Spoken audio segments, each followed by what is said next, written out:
El hombre que escribiría una de las cartas más importantes del Nuevo Testamento nació en Tarso de Cilicia, una próspera ciudad romana conocida por su excelencia académica.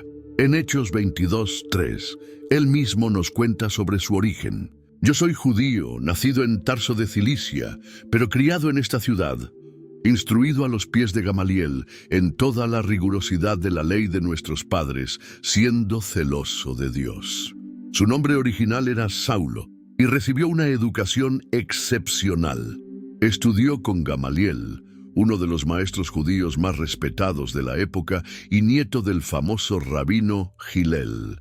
En Hechos 23:6 se identifica como hijo de fariseos, revelando sus raíces en una familia estrictamente religiosa. En Filipenses 3:5-6, Pablo da más detalles sobre su trasfondo. Circuncidado al 8º día, de la descendencia de Israel, de la tribu de Benjamín, hebreo de hebreos. En cuanto a la ley, fariseo. En cuanto al celo, perseguidor de la iglesia. En cuanto a la justicia que hay en la ley, irreprensible. Su formación no solo incluía un profundo conocimiento de las escrituras hebreas, sino también de la cultura grecorromana, ya que Tarso era un centro de filosofía y retórica. Como fariseo celoso, Saulo se convirtió en un ferviente perseguidor de los seguidores de Jesús. En Hechos 26:9-11 relata su violencia contra los cristianos.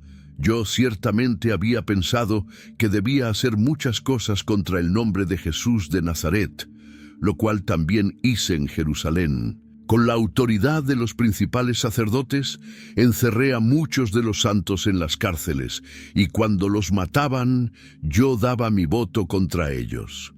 Su participación en la muerte de Esteban, el primer mártir cristiano, marcó el inicio de una gran persecución contra la iglesia en Jerusalén. Todo cambió durante su viaje a Damasco, donde planeaba arrestar a más cristianos. En Hechos 9:3-6, encontramos el relato de su conversión.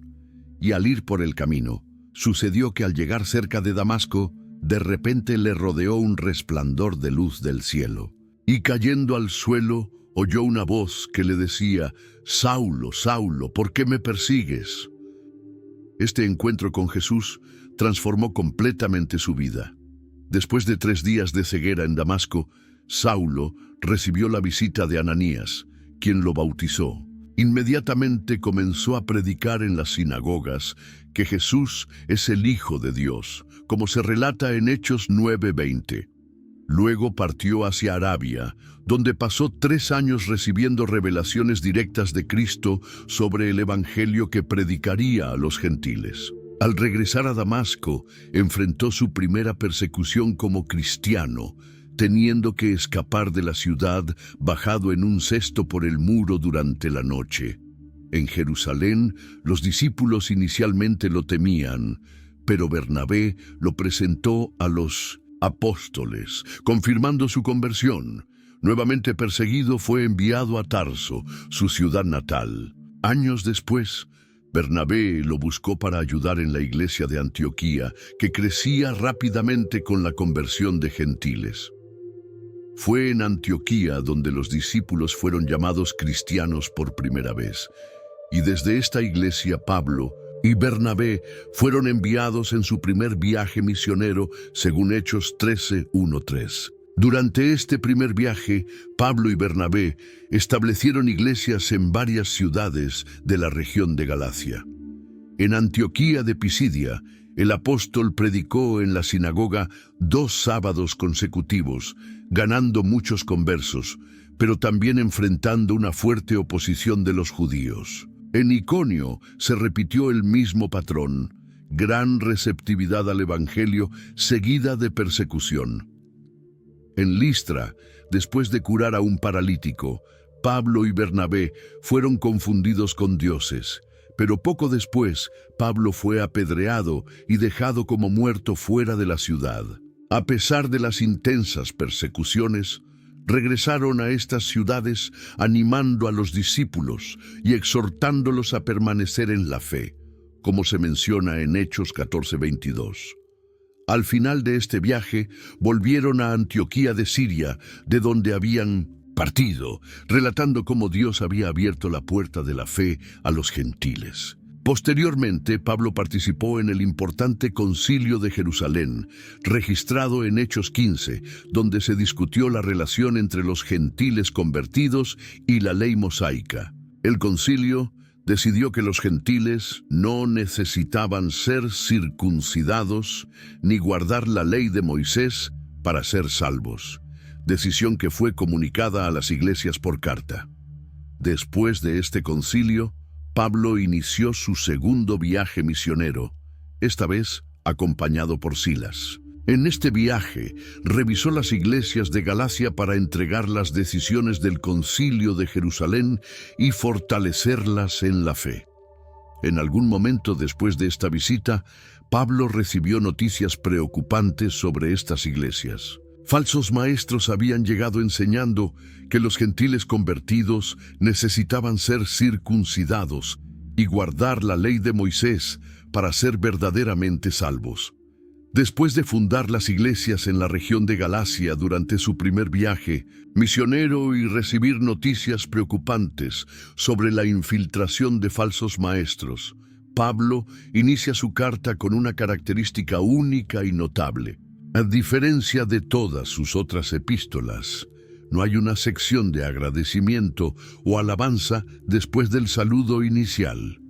La urgencia de la situación requiere un enfoque directo e inmediato. El primer capítulo de la carta a los Gálatas comienza con una poderosa declaración sobre la autoridad apostólica de Pablo. En Gálatas 1:1-2, él afirma: Pablo, apóstol no de parte de hombres ni por medio de hombre alguno, sino por Jesucristo y por Dios Padre que lo resucitó de entre los muertos, y todos los hermanos que están conmigo a las iglesias de Galacia. Diferencia de otras cartas donde se presenta solo como apóstol, aquí Pablo enfatiza la procedencia divina de su apostolado.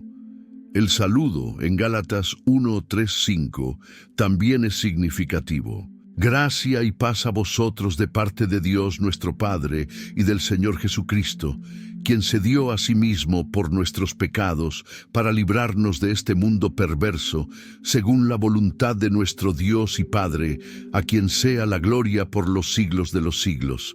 Amén. Incluso en esta breve introducción, Pablo ya resalta elementos centrales de su evangelio: la gracia, el sacrificio de Cristo y la liberación del presente siglo malo. La urgencia de la situación se revela en Gálatas 1:6-7, cuando Pablo expresa su asombro. Me maravillo de que tan pronto os estéis apartando de aquel que os llamó por la gracia de Cristo para seguir otro evangelio. No es que haya otro, sino que hay algunos que os perturban y quieren pervertir el evangelio de Cristo. La ausencia de la habitual sección de agradecimiento tras el saludo y el uso de la palabra me maravillo, taumazo en griego, indican su profunda preocupación por la situación. La gravedad del problema lleva a Pablo a pronunciar una doble maldición en Gálatas 1:8-9. Pero si aún nosotros, o un ángel del cielo, os predicara un evangelio diferente del que os hemos predicado, sea anatema. Como antes hemos dicho, también. Ahora lo repito. Si alguien os predica un evangelio diferente del que habéis recibido, sea anatema. La repetición del anatema subraya la seriedad de la distorsión del evangelio. En Gálatas 1:10, Pablo aborda una posible acusación. ¿Acaso busco ahora el favor de los hombres o el de Dios? ¿O trato de agradar a los hombres? Si todavía agradara a los hombres, no sería siervo de Cristo. Esta declaración sirve como transición para su defensa autobiográfica.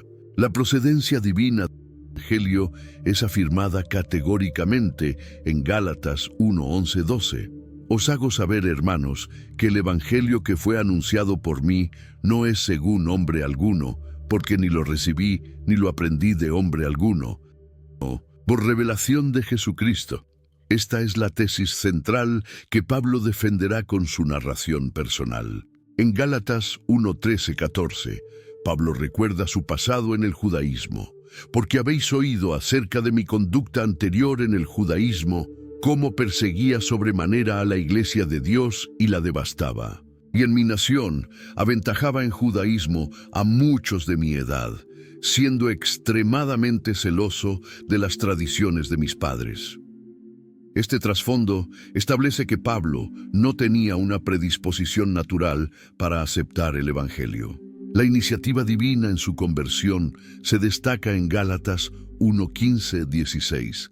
Pero cuando agradó a aquel que me apartó desde el vientre de mi madre y me llamó por su gracia, revelar a su Hijo en mí para que lo predicara entre los gentiles, no consulté con carne ni sangre.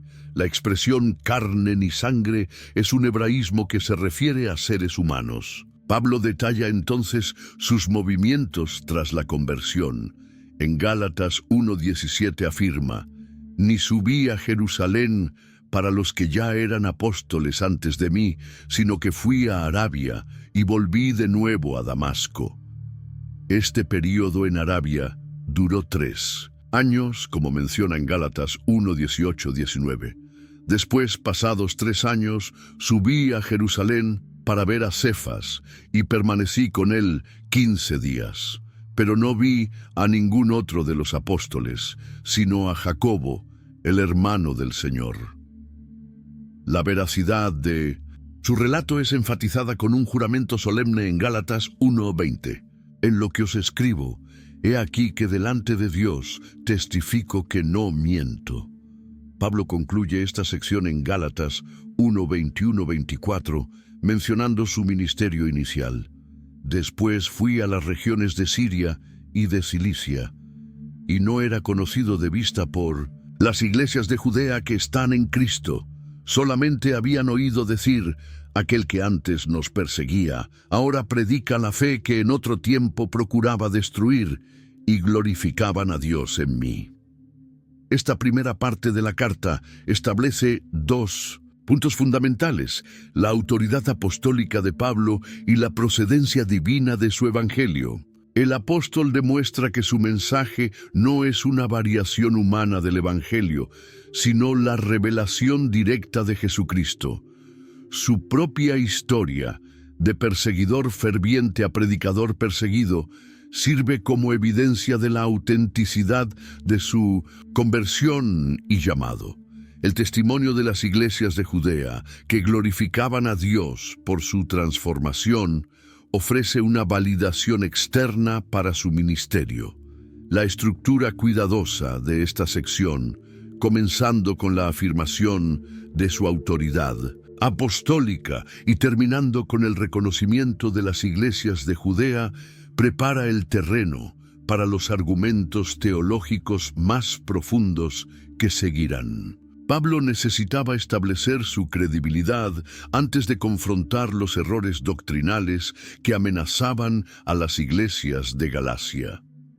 El segundo capítulo de Gálatas presenta 2 eventos cruciales que validan el ministerio de Pablo: su reconocimiento por parte de los apóstoles en Jerusalén y su confrontación con Pedro en Antioquía. En Gálatas 2:1-2, Pablo relata: «Después, pasados 14 años, subí otra vez a Jerusalén con Bernabé, llevando también conmigo a Tito. Subí debido a una revelación, y les expuse el evangelio que predico entre los gentiles, pero en privado, a los que tenían mayor influencia, para no correr o haber corrido en vano». Esta visita a Jerusalén, motivada por una revelación divina, tenía un propósito estratégico: confirmar que su evangelio estaba alineado con el de los demás apóstoles. La mención de Tito en Gálatas 2:3 es significativa. Pero ni siquiera Tito, que estaba conmigo, siendo griego, fue obligado a circuncidarse. Tito era un gentil convertido, y su presencia sirvió como un caso de prueba. El hecho de que los apóstoles no exigieran su circuncisión demostraba en la práctica la validez del evangelio de Pablo.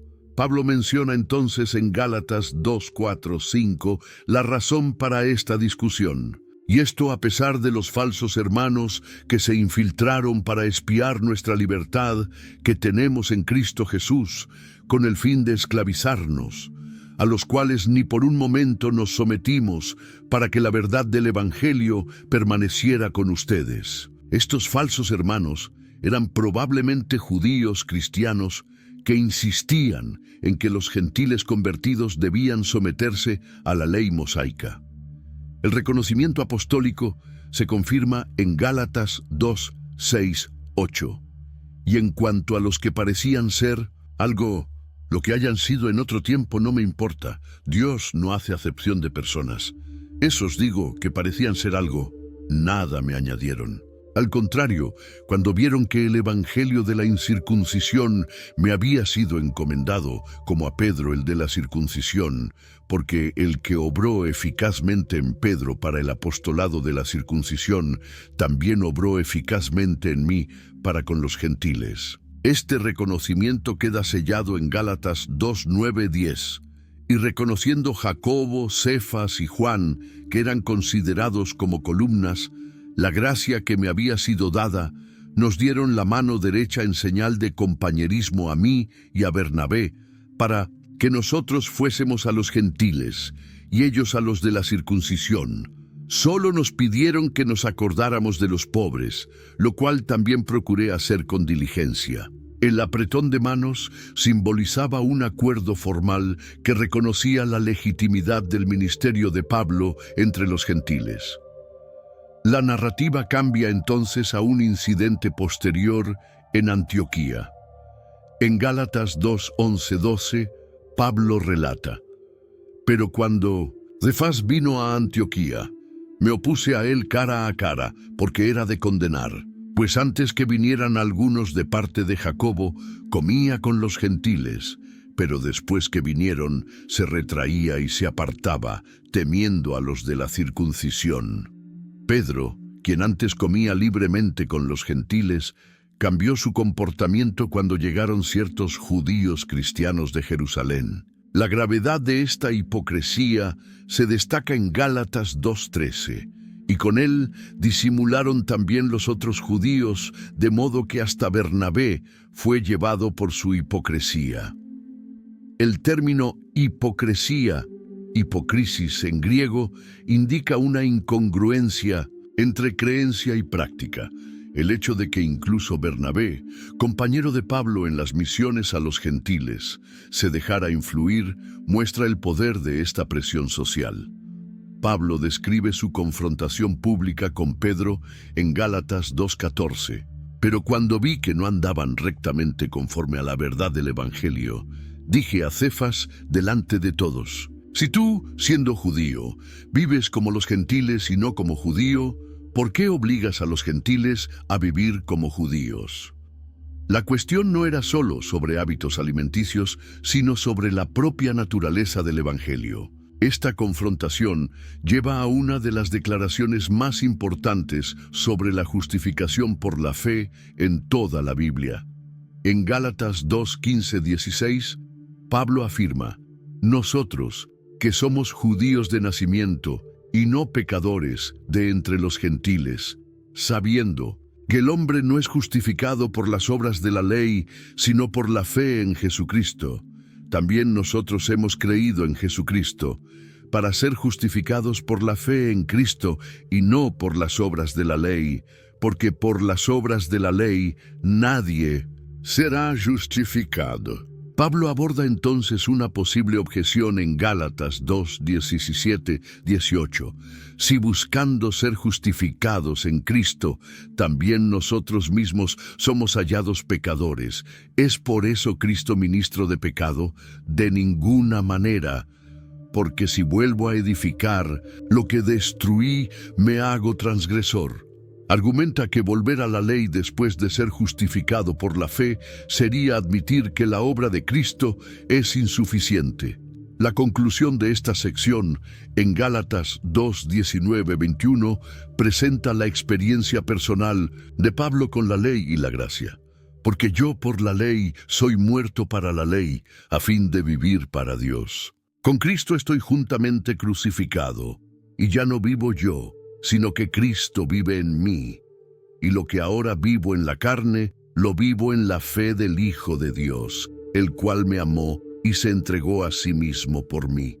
No desecho la gracia de Dios, porque si por la ley fuese la justicia, entonces por demás murió Cristo. Este capítulo es crucial para entender el conflicto en las iglesias de Galacia.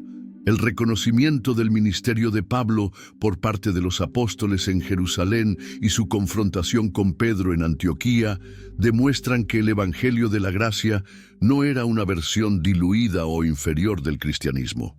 Por el contrario, era la esencia misma del mensaje cristiano, por la cual Pablo estaba dispuesto a confrontar incluso al apóstol Pedro. La justificación por la fe, no por las obras de la ley, era una verdad fundamental por la que valía la pena luchar.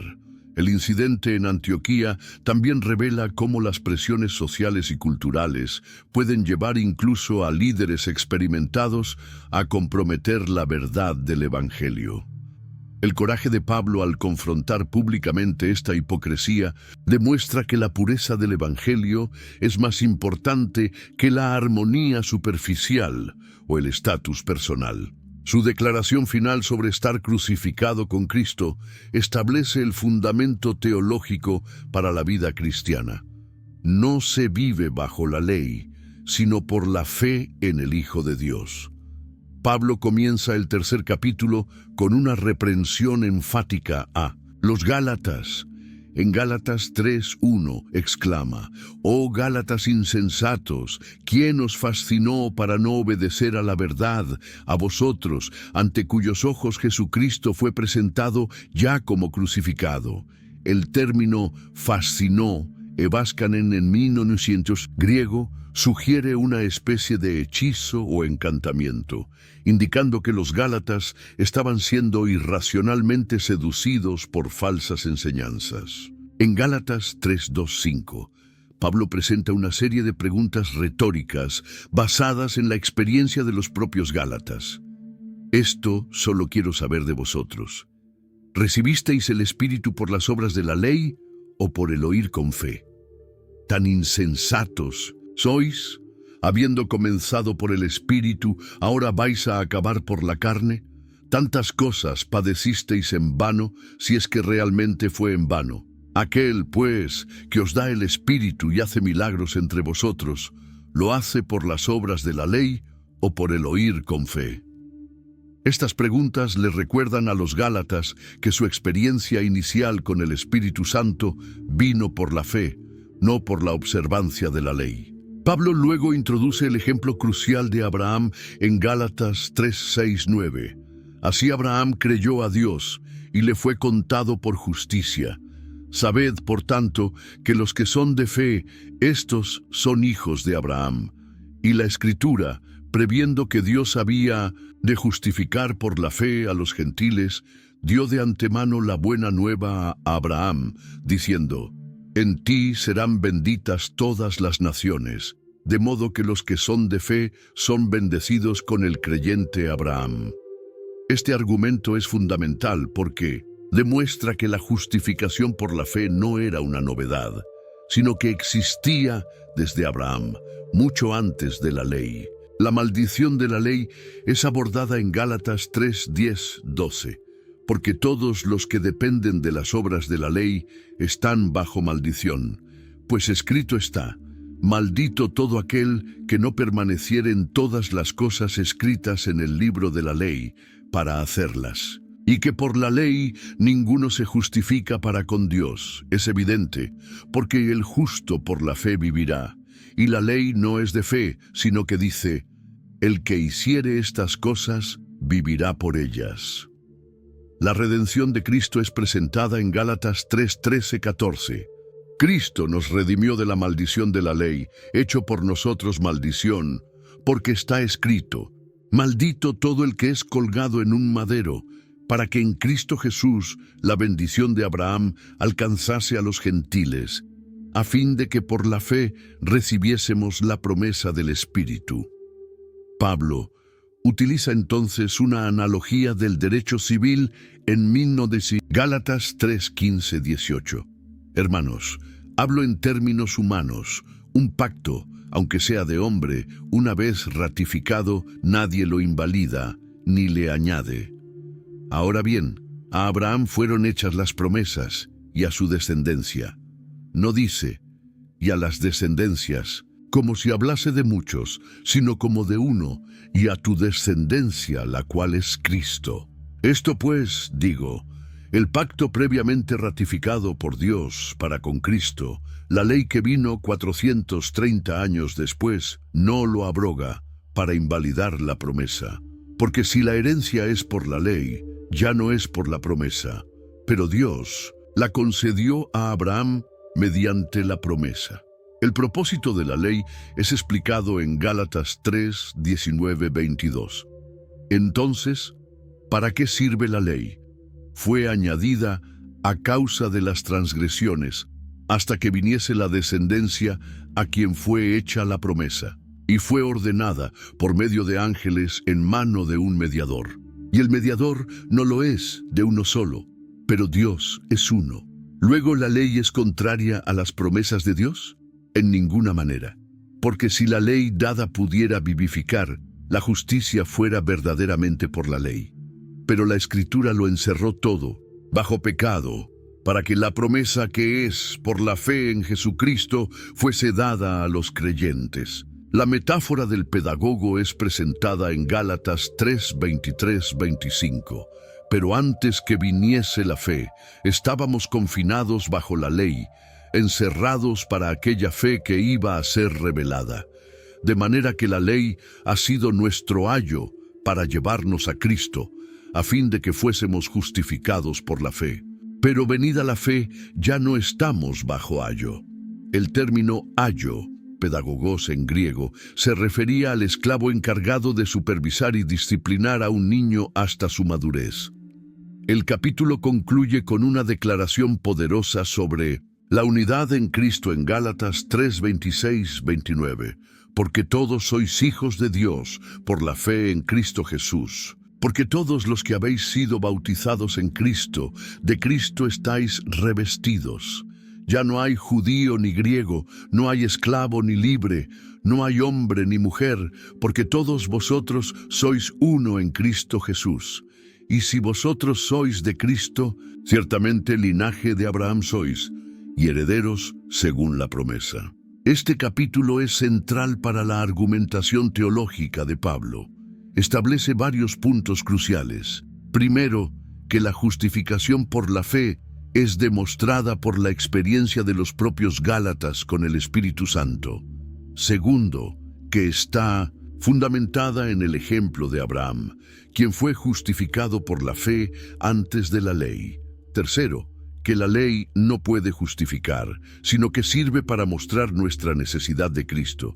Y cuarto, que en Cristo todas las distinciones sociales y étnicas son trascendidas. El argumento está cuidadosamente construido, usando la experiencia personal de los Gálatas, el ejemplo de Abraham, analogías del derecho civil y la metáfora del pedagogo.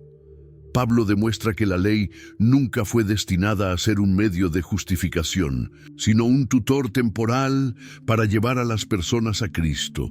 La promesa hecha a Abraham, basada en la fe, permanece como el fundamento de la relación con Dios, y esa promesa encuentra su cumplimiento en Cristo.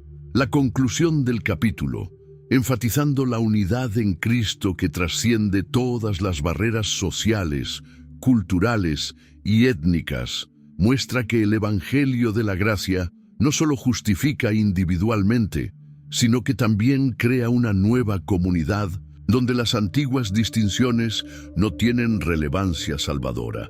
Todos los que creen son igualmente hijos de Dios y herederos de la promesa hecha a Abraham. El capítulo 4 de la carta a los Gálatas continúa la argumentación de Pablo sobre la libertad en Cristo, profundizando la metáfora iniciada en el capítulo anterior. En Gálatas 4, 1, 3 comienza diciendo: Digo además que, entre tanto que el heredero es niño, en nada difiere del esclavo, aunque es señor de todo, sino que está bajo tutores y curadores hasta el tiempo señalado por el Padre. Así también, nosotros, cuando éramos niños, estábamos en esclavitud bajo los rudimentos del mundo. Pablo presenta el momento crucial de la historia de la redención en Gálatas 4:5. Pero cuando vino el cumplimiento del tiempo, Dios envió a su Hijo, nacido de mujer y nacido bajo la ley, para redimir a los que estaban bajo la ley, a fin de que recibiéramos la adopción de hijos. Esta es una de las declaraciones más importantes sobre la encarnación en el Nuevo Testamento, mostrando que Cristo vino en un momento específico de la historia, el cumplimiento del tiempo. Nació como humano, nacido de mujer, y bajo la ley judía para liberarnos de ella. La consecuencia de esta redención se describe en Gálatas 4:6-7. Y por cuanto sois hijos, Dios envió a vuestros corazones el Espíritu de su Hijo, el cual clama, Abba, Padre. Así que ya no eres esclavo, sino hijo, y si hijo, también heredero de Dios por medio de Cristo. El término Abba es una palabra aramea que expresa una íntima relación familiar con Dios, algo revolucionario para la mentalidad judía de la época. Pablo expresa luego su preocupación pastoral en Gálatas 4:8-11. Ciertamente, en otro tiempo, no conociendo a Dios, servíais a los que por naturaleza no son dioses, pero ahora conociendo a Dios, o más bien siendo conocidos por Dios, ¿cómo es que os volvéis de nuevo a los débiles y pobres rudimentos, a los cuales os queréis volver a esclavizar? Guardáis los días, los meses, los tiempos y los años. Temo por vosotros que haya trabajado en vano con vosotros. La ironía aquí es que los gentiles, que habían sido liberados de la idolatría pagana, se estaban sometiendo a otro tipo de esclavitud a través del legalismo judío. El llamamiento personal de Pablo continúa en Gálatas 4:12-16. Os ruego, hermanos, que os hagáis como yo, porque yo también me hice como vosotros. Ningún agravio me habéis hecho. Sabéis que os prediqué el Evangelio al principio por causa de una enfermedad en mi carne, y no me despreciasteis ni desechasteis por la prueba que tenía en mi carne, sino que me recibisteis como a un ángel de Dios, como a Cristo Jesús. ¿Dónde está, pues, vuestra satisfacción? Porque os doy testimonio de que si hubieseis podido, os habríais sacado los ojos para dármelos. ¿Me he hecho, pues, vuestro enemigo por deciros la verdad? El apóstol revela luego la motivación de los falsos maestros en Gálatas 4:17-20. Tienen celo por vosotros, pero no para bien, sino que quieren apartaros de nosotros, para que tengáis celo por ellos. Bueno es mostrar celo en lo bueno siempre, y no solamente cuando estoy presente con vosotros, hijitos míos, por quienes vuelvo a sufrir dolores de parto, hasta que Cristo sea formado en vosotros. Quisiera estar con vosotros ahora mismo y cambiar de tono, pues estoy perplejo en cuanto a vosotros. Pablo introduce una alegoría basada en la historia de Sara y Agar en Gálatas 4:21-23. Decidme, los que queréis estar bajo la ley, ¿no habéis oído la ley? Porque está escrito que Abraham tuvo 2 hijos, uno de la esclava y el otro de la libre. Pero el de la esclava nació según la carne, mas el de la libre por la promesa. La interpretación alegórica se desarrolla en Gálatas 4:24-27, lo cual es una alegoría, pues estas mujeres son los 2 pactos. El uno proviene del monte Sinaí, el cual da hijos para esclavitud. Este es Agar, porque Agar es el monte Sinaí en Arabia y corresponde a la Jerusalén actual, pues ésta junto con sus hijos está en esclavitud. Pero la Jerusalén de arriba, que es madre de todos nosotros, es libre, porque está escrito: regocíjate, oh estéril, tú que no das a luz, prorrumpe en júbilo y clama, tú que no estás de parto, porque más son los hijos de la desolada que de la que tiene marido. Pablo aplica la alegoría a los Gálatas en Gálatas 4, 28, 31. Así que, hermanos, nosotros como Isaac somos hijos de la promesa. Pero como entonces el que había nacido según la carne perseguía al que había nacido según el Espíritu, así también ahora. Pero, ¿qué dice la Escritura? Echa fuera a la esclava y a su hijo, porque no heredará el hijo de la esclava con el hijo de la libre. De manera, hermanos, que no somos hijos de la esclava, sino de la libre. Este capítulo es fundamental por varias razones. Primero, presenta una clara exposición de la doctrina de la adopción, mostrando cómo Cristo nos libera de la esclavitud de la ley para la libertad de los hijos de Dios. Segundo, revela el corazón pastoral de Pablo, que expresa una profunda preocupación por el retroceso espiritual de los Gálatas. Tercero, utiliza la historia de Sara y Agar como una alegoría poderosa para contrastar los dos pactos, el de la ley y el de la gracia.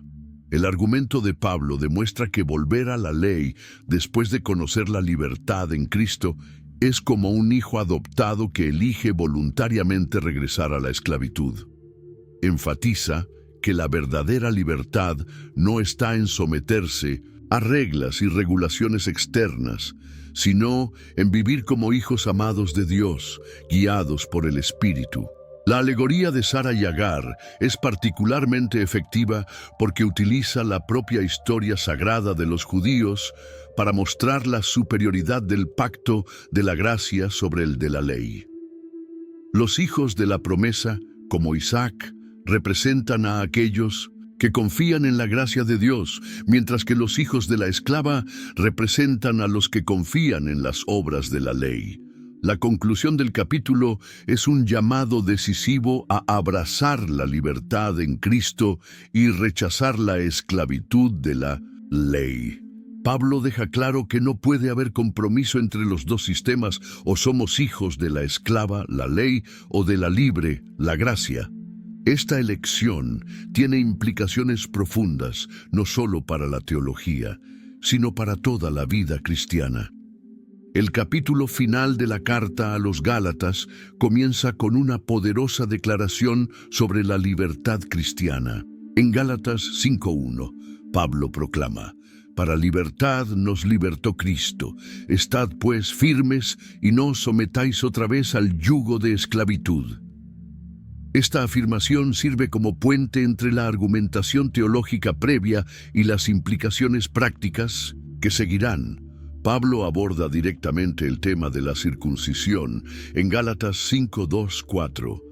«He aquí, yo Pablo os digo que si os circuncidáis, Cristo de nada os aprovechará. Y otra vez testifico a todo hombre que se circuncida, que está obligado a guardar toda la ley. De Cristo os desligasteis, los que por la ley os justificáis, de la gracia habéis caído». El apóstol deja claro que aceptar la circuncisión como requisito para la salvación equivale a rechazar la suficiencia de la obra de Cristo. La verdadera naturaleza de la fe se describe en Gálatas 5:5-6.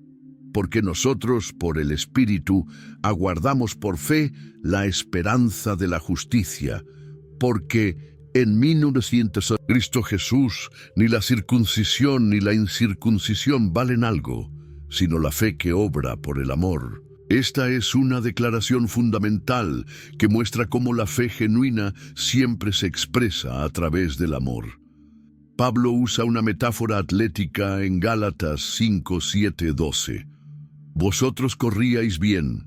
¿Quién os estorbó para no obedecer a la verdad? Esta persuasión no procede de aquel que os llama. Un poco de levadura leuda toda la masa. Y yo, hermanos, si aún predico la circuncisión, ¿por qué padezco persecución todavía? En tal caso, se habría quitado el tropiezo de la cruz. Ojalá se mutilasen los que os perturban». La última frase es una ironía mordaz dirigida a quienes insistían en la circuncisión. La libertad cristiana se define en términos positivos en Gálatas 5, 13, 15. Porque vosotros, hermanos, a libertad fuisteis llamados, solamente que no uséis la libertad como ocasión para la carne, sino servíos por amor los unos a los otros. Porque toda la ley en esta sola palabra se cumple: amarás a tu prójimo como a ti mismo. Pero si os mordéis y os coméis unos a otros, mirad que también no os consumáis unos a otros. El contraste entre la carne y el espíritu se desarrolla en Gálatas 5, 16, 18. Digo pues, andad en el espíritu y no satisfagáis los deseos de la carne. Porque el deseo de la carne es contra el espíritu, y el del espíritu es contra la carne, y estos se oponen entre sí, para que no hagáis lo que quisierais. Pero si sois guiados por el espíritu, no estáis bajo la ley. Las obras de la carne se enumeran en Gálatas 5, 19, 21, y manifiestas son las obras de la carne, que son adulterio, fornicación, inmundicia, lascivia, idolatría, hechicerías, enemistades, pleitos, celos, iras, contiendas, disensiones, herejías, envidias, homicidios, borracheras, orgías y cosas semejantes a estas, acerca de las cuales os amonesto, como ya os lo he dicho antes, que los que practican tales cosas no heredarán el reino de Dios. En contraste, el fruto del Espíritu se presenta en Gálatas 5, 22, 23. Mas el fruto del Espíritu es amor, gozo, paz, paciencia, benignidad, bondad, fe, mansedumbre, templanza. Contra tales cosas no hay ley. Es importante notar que Pablo habla de fruto, singular, y no frutos, sugiriendo que todas estas cualidades vienen juntas como un paquete único del Espíritu. La vida en el Espíritu se caracteriza en Gálatas 5, 24, 26. Pero los que son de Cristo han crucificado la carne con sus pasiones y deseos. Si vivimos por el Espíritu, andemos también por el Espíritu. No nos hagamos vanagloriosos, irritándonos unos a otros, envidiándonos unos a otros. El capítulo 6 comienza con instrucciones prácticas para la vida en comunidad. En Gálatas 6, 1, 2, Pablo exhorta: hermanos, si alguno fuere sorprendido en alguna falta, vosotros que sois espirituales, restauradle con espíritu de mansedumbre, considerándote a ti mismo, no sea que tú también seas tentado. Sobrellevad los unos las cargas de los otros y cumplid así la ley de Cristo. La importancia de la humildad se enfatiza en Gálatas 6, 3, 5, porque el que se cree ser algo, no siendo nada, a sí mismo se engaña. Así que cada uno someta a prueba su propia obra, y entonces tendrá motivo de gloriarse solo respecto de sí mismo, y no en otro, porque cada uno llevará su propia carga. Pablo aborda cuestiones prácticas del apoyo ministerial en Gálatas 6.6. El que es enseñado en la palabra, haga partícipe de toda cosa buena al que lo instruye. Luego presenta el principio de la siembra en Gálatas 6, 7, 10. No os engañéis, Dios no puede ser burlado, pues todo lo que el hombre sembrare, eso también segará. Porque el que siembra para su carne, de la carne segará corrupción. Mas el que siembra para el Espíritu, del Espíritu segará vida eterna. No nos cansemos, pues, de hacer el bien, porque a su tiempo segaremos, si no desmayamos. Así que, según tengamos oportunidad, hagamos bien a todos, y mayormente a los de la familia de la fe. La conclusión de la carta es especialmente significativa. En Gálatas 6:11, Pablo menciona: mirad con cuán grandes letras os escribo de mi propia mano. Esta nota personal podría indicar un problema de visión o simplemente enfatizar la importancia de sus palabras finales. Sus últimas palabras son poderosas. En Gálatas 6:12-16. Todos los que quieren agradar en la carne, estos os obligan a circuncidaros, solamente para no padecer persecución a causa de la cruz de Cristo. Pero lejos esté de mí gloriarme, sino en la cruz de nuestro Señor Jesucristo, por quien el mundo me es crucificado a mí y yo al mundo. Porque en Cristo Jesús ni la circuncisión ni la incircuncisión valen nada, sino una nueva creación. Y a todos los que anden conforme a esta regla, paz y misericordia sea a ellos y al Israel de Dios. La carta termina con una nota personal, en Gálatas 6, 17, 18. De aquí en adelante nadie me cause molestias, porque yo traigo en mi cuerpo las marcas del Señor Jesús. Hermanos, la gracia de nuestro Señor Jesucristo sea con vuestro espíritu. Amén. Esta sección final de la carta es crucial porque muestra cómo la teología de la gracia se traduce en la vida práctica. Pablo demuestra que la verdadera libertad cristiana no es una licencia para pecar, sino un poder para vivir una vida guiada por el Espíritu. El contraste entre las obras de la carne y el fruto del Espíritu sirve como una prueba práctica para discernir si estamos viviendo por la gracia o por la ley. La énfasis en la cruz de Cristo como el único motivo de gloria resume perfectamente el tema central de la carta: la suficiencia de la obra de Cristo y la libertad que ésta nos otorga. Y así llegamos al final de este increíble viaje a través del libro de Gálatas. Una carta que comenzó con un ex perseguidor transformado en apóstol, pasó por intensos debates teológicos y culminó con una poderosa enseñanza sobre la vida en el Espíritu. En Gálatas descubrimos no solo una apasionada defensa del verdadero Evangelio, sino también un llamado a la verdadera libertad en Cristo. Si este mensaje te ha impactado y quieres seguir aprendiendo más sobre la Biblia de manera profunda y dinámica, no olvides suscribirte al canal y activar la campanita de notificaciones. Así no te perderás ninguno de nuestros próximos videos sobre otros libros de la Biblia. Comparte este video con tus amigos y familiares. Quién sabe si alguien cercano a ti también necesita escuchar este mensaje de libertad en Cristo. Nos vemos en el próximo video. Que la gracia del Señor Jesucristo esté con vuestro espíritu. Amén.